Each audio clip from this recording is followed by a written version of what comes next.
কাজের মেয়েকেই বিয়ে করো, আমাকে আর তোমার দরকার নেই। দরকার হলে আমি ওকেই বিয়ে করব, কিন্তু তোমার মতো অহংকারী মেয়েকে কখনো জীবন সঙ্গী বানাতে পারবো না। See you not for mine.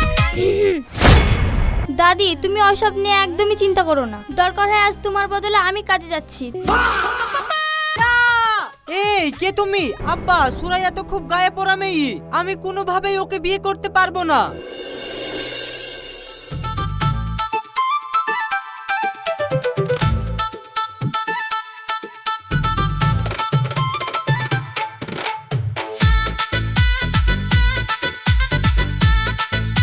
Musharraf, তুই কি করছিস বল দিনি? গুনি গুনি 15টা মেয়ের ছবি দেখালাম, তাও তোর পছন্দ না। তুই কি জীবনে বিয়ে করবি নি? Relax. আব্বা, আমি বিয়ে করব না কখন বললাম? কিন্তু মেয়ে পছন্দ না হলে আমি কি করব? পছন্দ হচ্ছে না মানে? এই দেখ, এই মেয়েটা দেখ, আমাদের গ্রামের প্রাক্তন হেডমাস্টারের মেয়ে, বিএ পাস, দেখতেও সুন্দর। এই মেয়েটার মতন সুন্দরী আমাদের এলাকায় আর দুটো নাই। শোনো আব্বা, শুধু ডিগ্রি থাকলেই ভালো মানুষ হয় না, মেয়েটা কেমন মানুষ সেটা আগে জানতে হবে, তারপর বিয়ের কথা ভাববো। মুশারফ, এতগুলি মেয়ের মধ্যে একটা মেয়ের ছবি তোর পছন্দ হলো না, আসলে তুই কি চাস বল তো? শোনো আব্বা, ছবি দেখে আমার মেয়ে পছন্দ হবে না, আমি এমন কাউকে এই বাড়ির বউ করে আনতে চাই যাকে প্রথম দেখলেই আমার মনে হবে এই মেয়েটা শুধু আমার জন্যই তৈরি। মুশারফ, তোর যা ভালো মনে হয় তুই তাই কর। আমি শুধু এইটুকুই চাই, তোর দাদি মরার আগে তোর বউয়ের মুখটা দেখে যেতে পারে।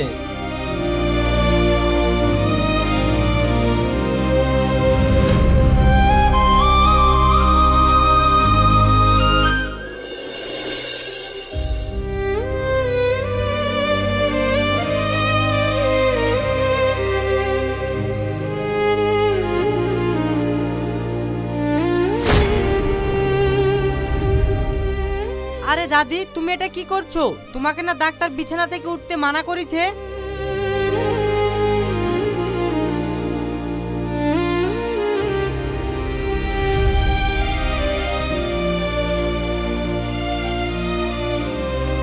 কি ব্যাপার দাদি, আজকেও কি তানিয়ার দাদি কাজে আসেনি? তুমি একা একা পানি খাচ্ছ? না রে ভাই, এখনো তা আসেনি। তাহলে কি আজ দাদি কাজে আসবে না? তা তো বলতে পারবো না রে, কিন্তু কালকে কাজ থেকে বাড়ি যাওয়ার সময় বলছিল ওর শরীরটাও নাকি খুব খারাপ। এই কাজের লোকগুলোকে নিয়ে হয়েছে যত জ্বালা, আজ মাথা ব্যথা তো কাল পেট ব্যথা। এদিকে আমি অফিস সামলাবো না তোমাকে দেখবো বলো দিনি? আরে ওকে শুধু শুধু দোষ দিচ্ছিস কেনে? দোষ তো তোর। আমি আবার কি দোষ করলাম? দোষী যদি না হতে চাস তাহলে টুক করে একটা বিয়ে করে ফেলতিনি, তা তো আমি নাদবর মুখটা তো দেখি যেতে পারবো। দাদি, তুমি আবার আজে বাজে কথা বলা শুরু করলা। তোমাকে না আমি কতবার বলেছি আমার সামনে মরার কথা বলবা না? তোমার কিচ্ছু হবে না, তুমি এখনো অনেক দিন বাঁচবা।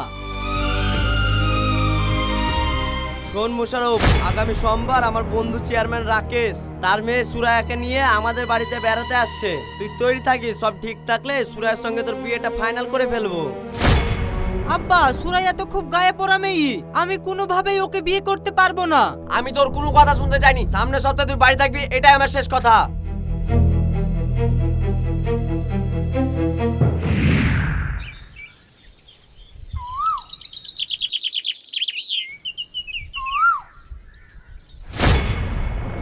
কি হয়েছে দাদি, তোমার কি হয়েছে? তুমি এখানে বসো তো। দাদি, তোমার গা তো জ্বরে পুড়ে যাচ্ছে, জ্বর গায়ে তুমি বিছানা ছেড়ে উঠিছো কেন? কি করবো রে মা, জ্বরের লেগে দুদিন কাজে যেতে পারিনি। রিয়াজ বাবুর বাড়িতে মেলা কাজ পড়িয়া হে, এইভাবে কামাই করলে ওরা কি আমায় মাইনে দিবে? যদি কাজ থেকে ছাড়িয়ে দেয়, আমরা গরিব মানুষ, খাবই বা কি আর তোকে পড়াবই বা করি। আমার পড়া চিন্তা তোমাকে করতে হবে না দাদি, দরকার হয় আমি পড়াশোনা ছেড়ে দেব। তুমি তো জ্বর গায়ে ভালো করে দাঁড়াতেই পারছো না, কাজে কি কাজ করবা কি করি? তোমাকে আজ আর কাজে যেতে হবে না, আমি দেখছি কি করা যায়। তাই বললে হয় মা? তোর বাপ মা তোকে আমার দায়িত্ব দিয়ে এই দুনিয়া ছেড়ে চলে গেছে, এখন যদি আমি কাজে না যাই তাহলে সংসারটা চলবে কি করি? দাদি তুমি ওসব নিয়ে একদমই চিন্তা করো না, দরকার হয় আজ তোমার বদলে আমি কাজে যাচ্ছি, তুমি ঘরে গিয়ে বিশ্রাম করো গা। না না, তোকে আর যেতে হবে না, এমনি তো এ বাড়িতে মেলাই কাজ, তুই কাজে গেলে তোর পড়াশোনার ক্ষতি হবে মা। আমার পড়াশোনার কিচ্ছু ক্ষতি হবে না, চলো আগে তুমি ঘরে গিয়ে বিশ্রাম করো গা।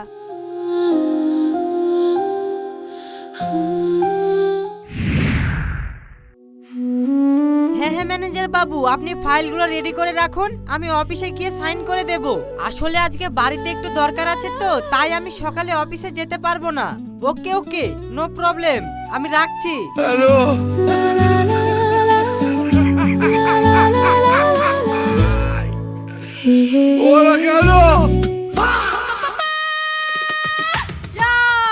এই কে তুমি? আমার ঘরে কি করছো? তুমি আবার চোর না তো? এক্ষুনি তো আমাকে পুলিশে ফোন করতে হবে।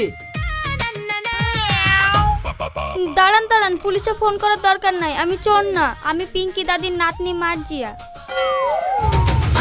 তুমি তানিয়া দাদির নাতনি? কিন্তু তোমাকে তো আগে দেখিনি, তুমি আমার ঘরে কি করছো? কি করি দেখবেন, আগে তো আমি এই বাড়িতে কোনোদিন আসিনি। আসলে দাদির খুব জ্বর, তাই আজ আমি আপনাদের বাড়িতে কাজে এসেছি। আপনার ঘরটা নোংরা হয়েছিল তো, তাই পরিষ্কার করছিলাম। বিশ্বাস করেন, আমি আপনার কোনো জিনিসে হাত দিইনি।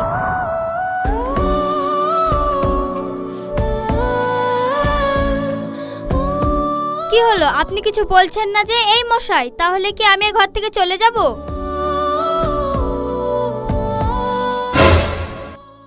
কি হলো, আপনি কিছু বলছেন না যে? এই মশাই।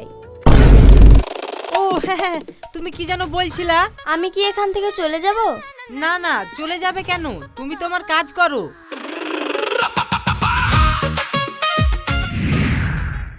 শোন মা, আজকের খেলাটা কিন্তু অনেক বড়। আমার রাজনৈতিক কেরিয়ার এখন তোর হাতে। কুল ড্যাডি কুল, তুমি মাথা ঠান্ডা করো, আমি তো আছি। শোন মা, সবাই বলে বাপের হাতে নাকি মেয়ের কেরিয়ার থাকে, কিন্তু আমার চেয়ারম্যান হওয়ার ভাগ্যটা এখন আছে তোর হাতে। তুই যদি মোশাররফকে পটি পাটি বি করার লাগি রাজি করতে পারিস, তাহলে এই এলাকার সব ভোট আমার। আর তারপর এই বছর ভোটে আমি আবার চেয়ারম্যান হয়ে যাব। তুমি টেনশন করো না ড্যাডি, তোমার সাথে থাকতে থাকতে মানুষকে যে কিভাবে টুপি পরাতে হয় সেটা আমি ভালো করেই শিখে নিয়েছি। মোশাররফকে আমি ঠিক পটিয়ে ফেলবো। সাব্বাস, এই না হলে আমার মেয়ে। আরে বন্ধু, কেমন আছিস? মা সুরাইয়া, তুই কেমন আছিস? আঙ্কেল, আমি ভালো আছি। যা মা, উপরে মুশারফ তোর জন্য অপেক্ষা করছে। তুই উপরে গিয়ে ওর সাথে কথা বলগা, আমরা দুই বন্ধু মিলে একটু পুরোনো দিনে গল্প করি।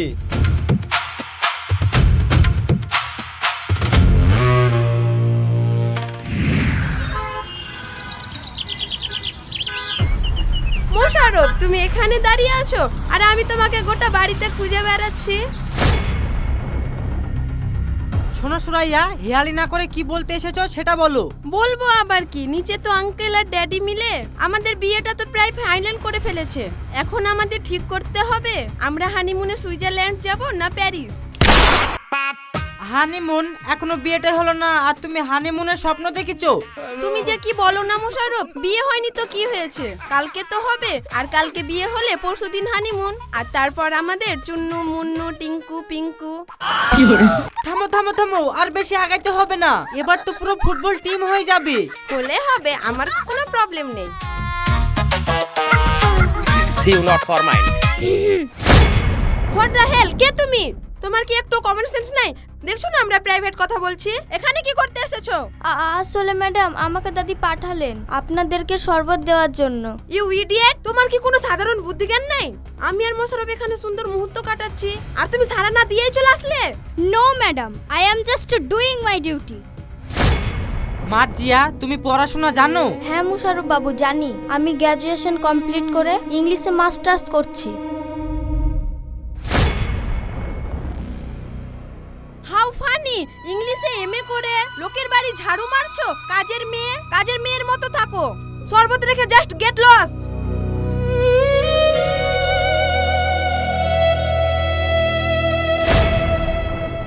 শ্যাট আপ সুরাইয়া, তুমি যাকে গরিব অশিক্ষিত বলে অপমান করেছো, সে এডুকেশনে তোমার থেকে অনেক এগিয়ে। শুধু ওর বাপের তোমার বাপের মতো ব্যাংক ব্যালেন্স নেই বলে পেটের দায়ে এই কাজ করছে।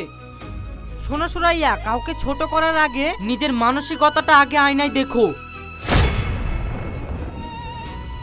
What are you crazy? তুমি একটা সামান্য কাজের মেয়ের জন্য আমাকে ইনসাল্ট করছো? তাহলে ওই কাজের মেয়েকেই বিয়ে করো, আমাকে আর তোমার দরকার নেই। দরকার হলে আমি ওকেই বিয়ে করব, কিন্তু তোমার মতো অহংকারী মেয়েকে কখনো জীবনসঙ্গী বানাতে পারবো না।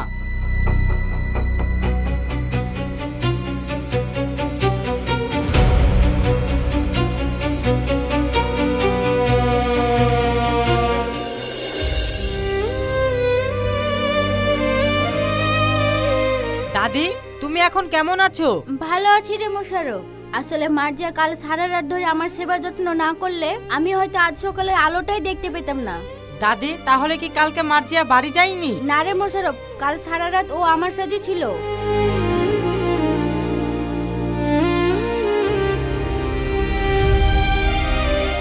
দাদি, কাল রাত থেকে তোমার পেটে কিচ্ছু পড়েনি। এই নাও, আমি গরম দুধ এনেছি, এটা তুমি খেয়ে নাও। না, আমি খাবো না। না বললে তো আমি শুনবো না। খেতে তো তোমাকে হবেই, না খেলে তুমি সুস্থ হবা কি করি? নাও, খাও। তুই কি আমাকে শাসন করছিস? হ্যাঁ, শাসন করছি। তোমাকে সুস্থ করার জন্য যদি আমাকে শাসন করতে হয়, আমি সেইটাই করব। ঠিক আছে, দে।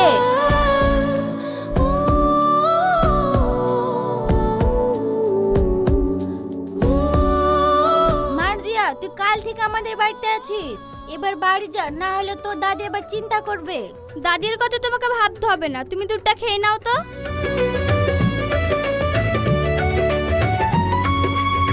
মার্জিয়া, দাদি তো ভুল কিছু বলেনি। চলো, আমি তোমাকে বাড়িতে পৌঁছে দিচ্ছি।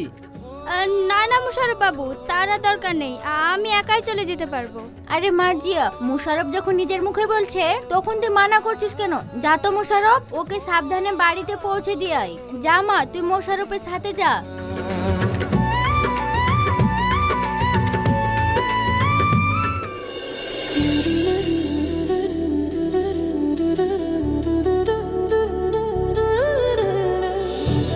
কি ব্যাপার মুশারফ বাবু, আপনি এখানে থামলেন কেন? মার্জিয়া, তোমাকে আমার একটা কথা বলার আছে। কি কথা মুশারফ বাবু, বলেন। আসলে আমি তোমাকে ভালোবেসে ফেলেছি। তুমি কি আমাকে বিয়ে করবে? অসম্ভব, আপনি এটা ভাবলেন কি করে? আমি আপনাকে বিয়ে করতে পারবো না মুশারফ বাবু। কেন মার্জিয়া, আমি কি খুব খারাপ নাকি আমাকে তোমার পছন্দ নয়? আমি কথা দিচ্ছি, বিয়ের পর আমি তোমাকে অনেক সুখে রাখবো। আপনি খুব ভালো মানুষ মুশারফ বাবু। আপনার সাথে যার বিয়ে হবে সে নিশ্চয়ই খুব সুখে থাকবে। কিন্তু তেলে আর জলে কি কখনো মিশে? মানে তুমি কি বোঝাতে চাইছো? মুশারফ বাবু, আপনি এত বড় ঘরের ছেলে আর আমি আপনাদের বাড়িরই সামান্য কাজের মেয়ে। আবেগের বশে আমাকে ভালোবেসে বিয়ে করলেও আপনার পরিবার কি কোনোদিন আমাকে আপনার বউ হিসাবে মেনে নেবে? কেন মেনে নেবে না? সে দায়িত্ব আমার। তার আগে বলো, তুমি আমাকে ভালোবাসতে পারবে তো? বিশ্বাস করো মার্জিয়া, আমি তোমাকে অনেক ভালোবাসি। একবার আমার চোখের দিকে তাকাও, আমার মন বলে তুমিও আমাকে ভালোবাসো। I love you Marzia, I really love you. Please তুমি না করো না। I love you too Musharraf.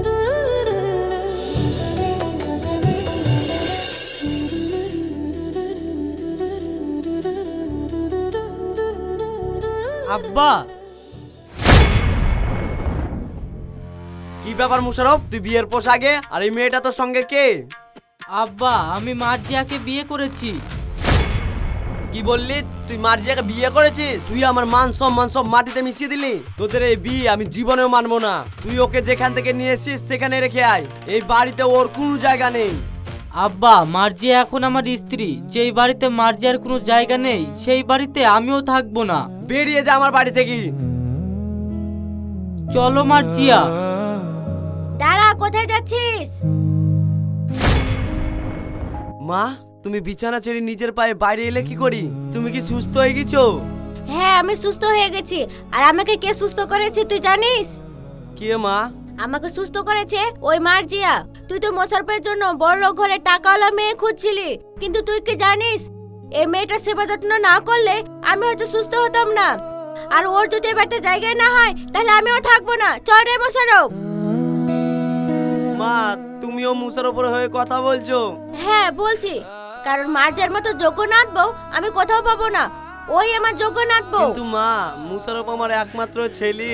আমার কত শখ ছিল ছেলের বিয়েটা ধুমধাম করে দেব, 5টা গ্রামের লোক আসবে বিয়েতে। সেই সব তো কিছুই হলো না। আমি যদি মার্জিয়াকে বৌমা হিসেবে মেনে উলি, এইভাবে কি বিয়ে হয়? আব্বা, বিশ্বাস করো, আমরা এখনো বিয়েটা করিনি। এই সবই দাদির সাজানো নাটক ছিল। নাটক ছিল মানে? আসলে আব্বা, মার্জিয়া বলেছিল তোমরা যদি মার্জিয়াকে আমার বউ হিসেবে না মেনে নাও তাহলে ও আমাকে বিয়ে করবে না। সেই জন্য দাদির সাথে আমি হাত মিলিয়ে এই নাটকটা করেছি। ও, তাহলে তো আর কোনো সমস্যাই নাই। এইবার আমি তোদের বিয়েটা ধুমধাম করে দিতে পারবো। যা, মার্জিয়াকে আমি আমার বৌমা হিসাবে মেনে নিলাম। কিন্তু See you not for শোনো mind. বৌমা, এই বাড়িতে থাকলে হবে না, আমার মায়ের সেবা যত্ন করতে হবে, সেটা তুমি করবা তো? হ্যাঁ আব্বা পারবো। তাহলে আবার দাঁড়িয়ে আছো কেন? আসো আসো, ভেতরে আসো।